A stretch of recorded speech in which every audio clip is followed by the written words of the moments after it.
प्यारे बच्चों, गणित की एक शाखा सांख्यिकी से संबंधित प्रश्नावली हम करना चाह रहे हैं।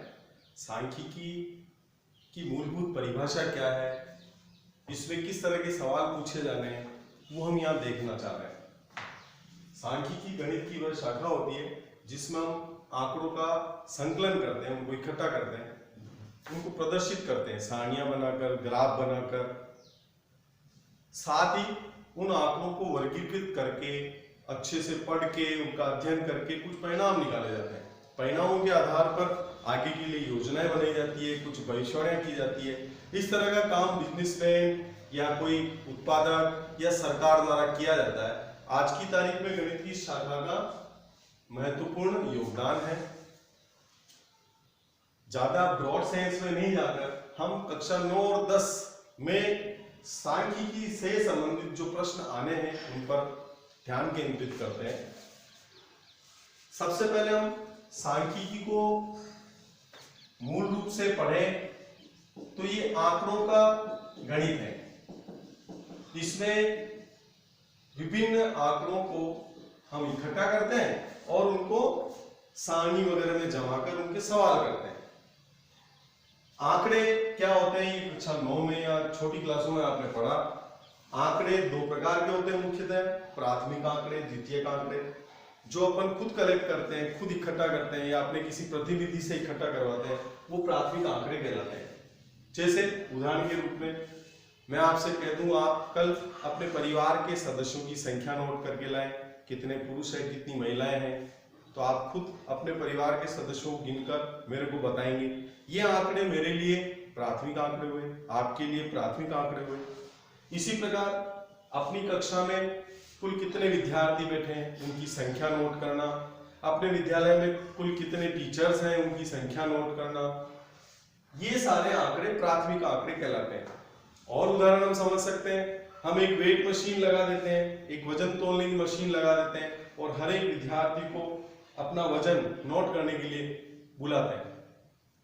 जब उन विद्यार्थियों का वजन नोट किया जाता है तो अपने पास एक आंकड़ों का संकलन हो जाता है, अपने पास कुछ डाटा इकट्ठे हो जाते हैं जो कि वजन के रूप में होंगे, या इसी प्रकार हम किसी परीक्षा में विद्यार्थियों के प्राप्तांकों को इकट्ठा करें कि आपके कितने नंबर आए, आपके कितने नंबर आए, आपके कितने नंबर आए। इस प्रकार से जो आंकड़े इकट्ठे किए जाते हैं वो प्राथमिक आंकड़े कहलाते हैं। समझ में आ गया। दूसरा आंकड़ों का प्रकार होता है द्वितीयक आंकड़े, या इनको हम गौण आंकड़े भी कहते हैं। क्या बोलते हैं बेटा? गौण आंकड़े। गौण आंकड़े सेकंड हैंड आंकड़े होते हैं। सेकंड हैंड से क्या मतलब हुआ समझे हम, उदाहरण को लेकर समझे। जैसे दो शहरों के बीच दूरियां, विभिन्न शहरों में क्या दूरियां हैं, उनको हम इकट्ठा करें, उनको नोट करें या उनको काम में लें, तो ये आंकड़े अपने लिए द्वितीयक आंकड़े, सेकेंडरी आंकड़े, गौण आंकड़े। क्योंकि दो शहरों के बीच की दूरी को हमने मेजर नहीं किया, वो किसी और ने मेजर किया, किसी और ने उसकी गणना की, उसको अपन काम में ले रहे हैं। इसी प्रकार मान लो विभिन्न पर्वतमालाओं की जो ऊंचाइयां हैं, माउंट एवरेस्ट कितना ऊंचा है, रॉकी पर्वतमाला की सबसे ऊंची चोटी कितनी ऊंची है, अरावली पर्वतमाला की कितनी ऊंची चोटी है। इस तरह से चोटियों की ऊंचाइयां ये भी हमारे पास किताबों में मिल जाएगी, हम इसको याद कर सकते हैं, नोट कर सकते हैं, समझ सकते हैं। लेकिन ये ऊंचाइयां हमने नहीं मापी है, इसलिए ये आंकड़े अपने लिए क्या कहलाएंगे? द्वितीयक आंकड़े। जो हम कलेक्ट करते हैं, हम इकट्ठा करते हैं, वो प्राथमिक आंकड़े कहलाते हैं। और जो कोई और इकट्ठा कर रहा है, उसको अपन केवल काम में ले रहे हैं, अपने यूज के लिए, अपने उपयोग के लिए, वो द्वितीयक आंकड़े कहलाते हैं। मूल रूप से सांख्यिकी आंकड़ों पर आधारित गणित है और आंकड़े कितने प्रकार के होते हैं ये हमने इसमें समझा। अब देखो अपने को प्रश्न, ये सब छोटी क्लासों के प्रश्न, इसको मैंने चैप्टर की शुरुआत में इसलिए पढ़ा था कि सवालों को हम समझने में कोई दिक्कत महसूस नहीं करें। आंकड़े, प्रकार, उनको प्रदर्शित करने का तरीका, ये अपने लिए अगला टॉपिक रहा। आंकड़ों को कैसे प्रदर्शित किया जाता है? आंकड़ों को प्रदर्शित करने के लिए ग्राफ यूज किए जाते हैं, सारणियां वगैरह बनाई जाती है, चित्रों के माध्यम से आंकड़ों को प्रदर्शित किया जाता है। लेकिन इस क्लास 10 में अपने को जो चैप्टर पढ़ना है, केंद्रीय प्रवृत्ति के माप, उसमें अपने को आंकड़ों को सारणी रूप में पढ़ा जाएगा या दिया जाएगा। सारणी के रूप में हम आंकड़ों को देखेंगे और उनके सवाल करेंगे, ठीक है। तो इसमें आंकड़ों को सारणी के रूप में या सूची के रूप में कितने प्रकार से व्यक्त किया जा सकता है वो हम यहाँ देख पा रहे हैं। आंकड़ों को प्रदर्शित करने के मुख्यतः 3 तरीके होंगे। पहला तरीका जिसमें केवल अपने को सूची बनाकर आंकड़े दे दिए जाएंगे, जैसे यहाँ दे दिया किसी कक्षा में विद्यार्थियों के प्राप्तांक इस प्रकार से हैं, या किसी बल्लेबाज ने अपनी 10 पारियों में इतने रन बनाए, या 10 विद्यार्थियों का वजन इस प्रकार है। तो इस तरह की सिंपल सी सूची आपको दे दी जाए, केवल प्रेक्षण दे दिए जाए, एक तरीका ये होगा आंकड़ों का। दूसरा तरीका जिसमें आंकड़ों के साथ साथ वो आंकड़ा कितनी बार आ रहा है उसकी बारंबारता, जिसको हम एफ से लिख रहे हैं, एक्स और एफ दोनों दे दिए जाए, ऐसी टेबल दे दी जाएगी। प्रश्न में आपको ऐसा सवाल दे दिया जाएगा जिसमें एक्स लिखा होगा और एक तरफ एफ लिखा होगा। तीसरा प्रकार प्रश्न का ये होगा जिसमें एक्स और एफ तो दे रखे हैं, एक्स का मतलब प्रेक्षण और एफ का मतलब बारंबारता। यहां भी एक्स और एफ दे रखे थे, प्रेक्षण और बारंबारता, प्रेक्षण और बारंबारता, लेकिन इसमें और इसमें अंतर है। देखो यहाँ एक्स अवर्गीकृत रूप में दे रखा है, वर्ग नहीं बना रखा है, जबकि यहाँ आंकड़ों की संख्या अधिक होने से उनको वर्गीकृत कर रखा है कि 0 से 10 तक के x 7 बार आ रहे हैं, 10 से 20 तक के x 2 बार आ रहे हैं। इस प्रकार से वर्गीकृत आंकड़ों को लेकर उनकी बारंबारता सारणी में दे रखी है। तो ऐसा प्रश्न होगा। तो कोई सा भी प्रश्न हो अपनी प्रश्नावली केंद्रीय प्रवृत्ति के माप में से, उसमें अपने को इस तरह के 3 प्रकार मिल सकते हैं सवालों के, ये हमको पढ़ने हैं। अब इन सवालों पर आधारित क्या चीज हमें पढ़नी है, मैं बार बार बोल रहा हूं, केंद्रीय प्रवृत्ति का माप। केंद्रीय प्रवृत्ति का माप क्या है, इसको समझने के लिए हम एक उदाहरण समझें। किसी टीम का कैप्टन होता है, कोई टीम अपने पास 11 खिलाड़ियों की टीम है, उस टीम का कोई एक कप्तान होता है जो कि मैच प्रारंभ होने से पहले टॉस करने जाता है। टॉस जब होता है मैच में तो सारे खिलाड़ी मैदान में नहीं चले जाते, कोई एक खिलाड़ी मैदान में जाकर टॉस करता है, वो जीत हार के आधार पर अपनी टीम का आगे का जो भी बैटिंग बॉलिंग या इस तरह से निर्धारित करता है। ठीक इसी प्रकार हम देखें, अपन किचन में चावल उबाले हैं, चावल पके नहीं पके, तो हम एक एक चावल को उठा के नहीं देखेंगे कि ये पक गया ये नहीं पका, ये उबल गया ये नहीं उबला, जबकि किया क्या जाएगा, रेंडमली एक चम्मच से चावल निकालेंगे उसमें से और एक चावल के दाने को देख लेंगे कि ये सारे चावल उबल गए या नहीं उबले। तो इस तरह से हमने जो एक ऑब्जर्वेशन उन सभी प्रेक्षणों में से लिया है, उसको अपन उनका कप्तान कह सकते हैं। तो इसी प्रकार से अपने पास जो आंकड़े होते हैं उनका भी एक कप्तान होता है, उस कप्तान को ढूंढना है, वो कप्तान ही अपने लिए केंद्रीय प्रवृत्ति का माप कहलाता है। विभिन्न प्रकार के आंकड़ों में से कप्तान ढूंढना, केंद्रीय प्रवृत्ति के माप को ढूंढना, जो उस आंकड़ों की नेचर को बताता है, वो कप्तान ढूंढना अपन चाह रहे हैं। यही अपनी प्रश्नावली का नाम भी है और इस तरह के बहुत सारे कप्तान ढूंढे जाते हैं। केंद्रीय प्रवृत्ति के माप या आंकड़ों का प्रतिनिधित्व करने वाला कोई एक डाटा, एक प्रेक्षण जो अपन निकालते हैं, उसमें माध्य आता है, माध्यक आता है, बहुलक आता है, दशमक, शतमक, इस तरह के चतुर्थक, पंचमक, इस तरह बहुत सारे केंद्रीय प्रवृत्ति के माप किताबों में मिलते हैं। आगे के जो क्लासेज है, आगे की क्लासेज, इसमें इस तरह की बहुत सारी चीजें पढ़ने को मिलती है। लेकिन अभी कक्षा 9 और 10 में अपने को केवल माध्य, जिसको अपन समांतर माध्य बोलेंगे, और माध्यक यानी माध्यिका, इन दो के बारे में प्रश्न करने हैं। तो अपनी क्लास की जो शुरुआत है, प्रारंभिक प्रश्न है, वो हम समांतर माध्य से करने वाले हैं। आपको समझ में आ गया होगा कि केंद्रीय प्रवृत्ति के माप क्या होते हैं और उसमें से कौन सा भाग अपने को पढ़ना है, किस तरह के सवाल अपने को प्रश्नावली 17 में मिलने हैं जो हमें बोर्ड परीक्षा में पूछे जाएंगे। तो अगला टॉपिक अपन लेते हैं समांतर माध्य ज्ञात करना।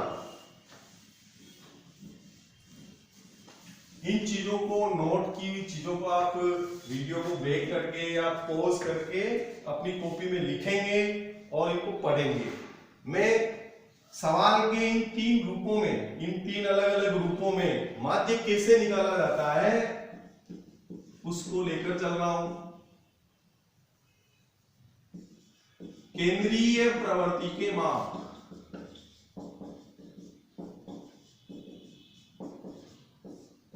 मैंने पहला नाम क्या बताया आपको, माध्य ज्ञात करेंगे हम, और दूसरा नाम क्या बताया अपन ने, माध्य ज्ञात करना। माध्य और माध्य, माध्य का जो चिन्ह होता है बेटा वो x बार होता है, और माध्य के लिए अपन m लगाते हैं।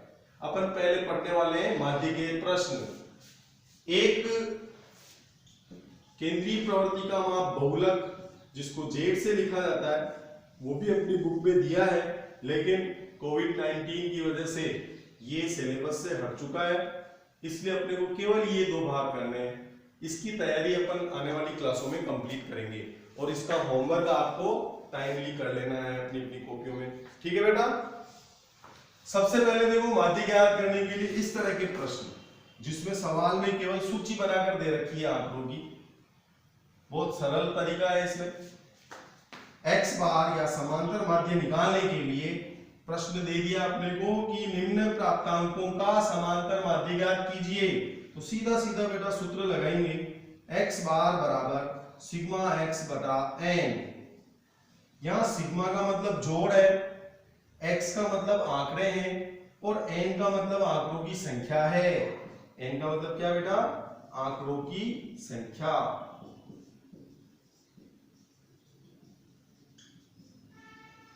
अभी हम देखें यहां इस प्रश्न का समांतर माध्य क्या होगा, आंकड़ों का योग सिग्मा, इसको बोलते हैं सिग्मा। क्या बोलते हैं बेटा, सिग्मा। सिग्मा का मतलब जोड़, जोड़ लगानी है अपने को, तो 5 धन 4 धन 3 धन 2 धन 0 धन 4 धन 2 धन 3 धन 4 धन 5, ये सब आंकड़ों को जोड़ लिया हमने। और इन आंकड़ों की संख्या कितनी है गिनते हम, 1 2 3 4 5 6 7 8 9 10। इनको जोड़कर 10 का भाग लगाना है, 5 4 9 3 12 2 14 4 18 2 20 3 23 और 4 27 27 और 5 32 32 बटा 10, पॉइंट लगाएंगे, 10 से काटना 3.2, ये इसके उत्तर आ गए, इस प्रश्न के उत्तर आ गए, अर्थात x बार निकाल लिया। अपने को 17.1 में इस तरह के सवाल दिए गए हैं जो अपने को करने हैं, जिसमें एक प्रेक्षणों की सूची दे रखी होगी, आंकड़ों की सूची दे रखी होगी, जिसका हमें माध्य ज्ञात करना होगा। माध्य इस सूत्र से ज्ञात करेंगे, ये अपना माध्य ज्ञात करने का सूत्र होगा। ये छोटी कक्षाओं में पढ़े गए औसत के सूत्र के समांतर है। औसत कैसे निकालते थे हम, आंकड़ों का योग बटे आंकड़ों की संख्या, वही है ये, इसे अपन x बार कहते हैं। बात समझ में आ गई होगी बेटा। दूसरा तरीका सवाल का होगा जिसमें आपको x और f दे रखा है, x अवर्गीकृत है और साथ में उसकी बारंबारता में दे रखी है। ये भी बहुत सरल सा सवाल होता है, इसमें भी x बार के लिए आपको सीधा सीधा एक सूत्र लगाना होता है बेटा। यहां मैं लिखता हूं,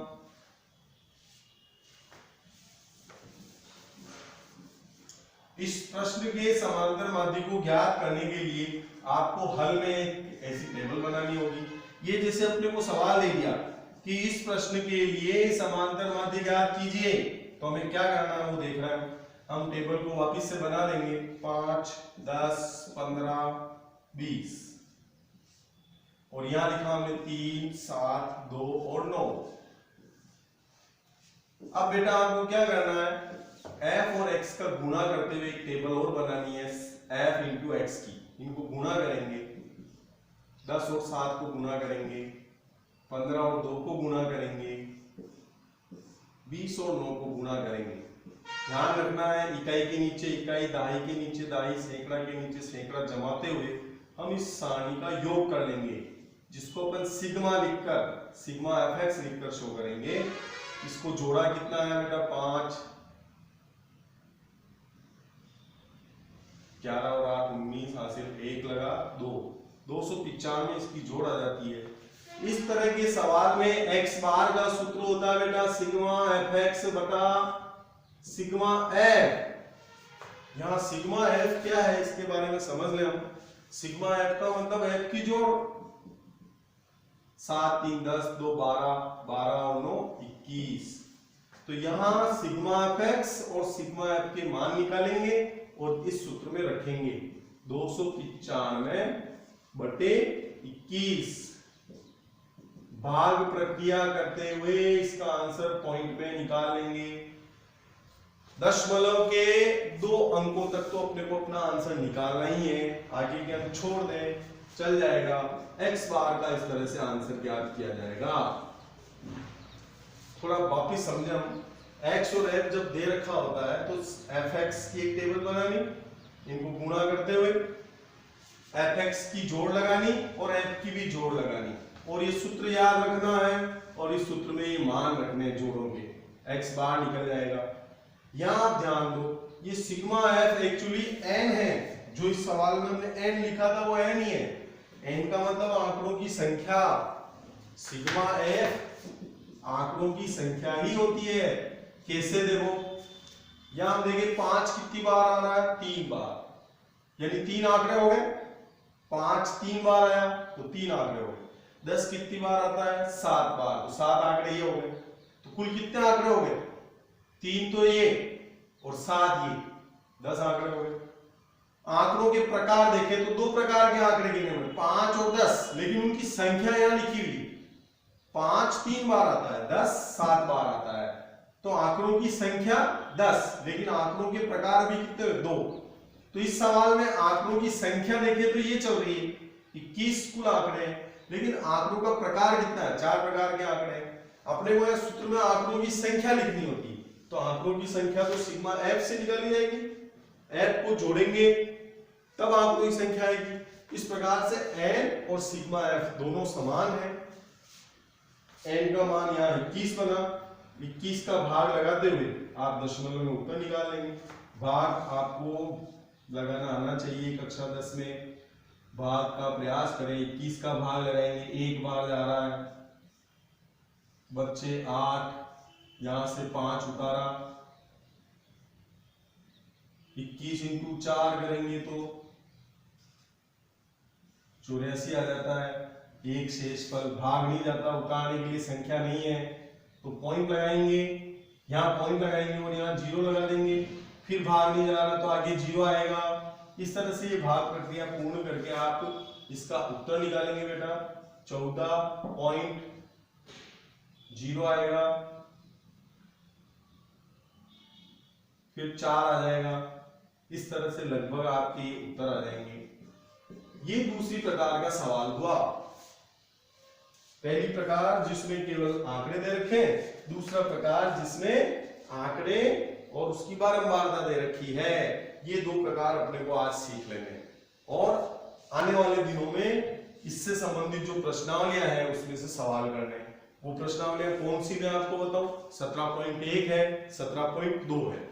17.1 और 2 के सारे सवाल आपको इस आधार पर कंप्लीट करने हैं अपने गृह कार्य में, कॉपी में अच्छे से सॉल्व करने। कोई समस्या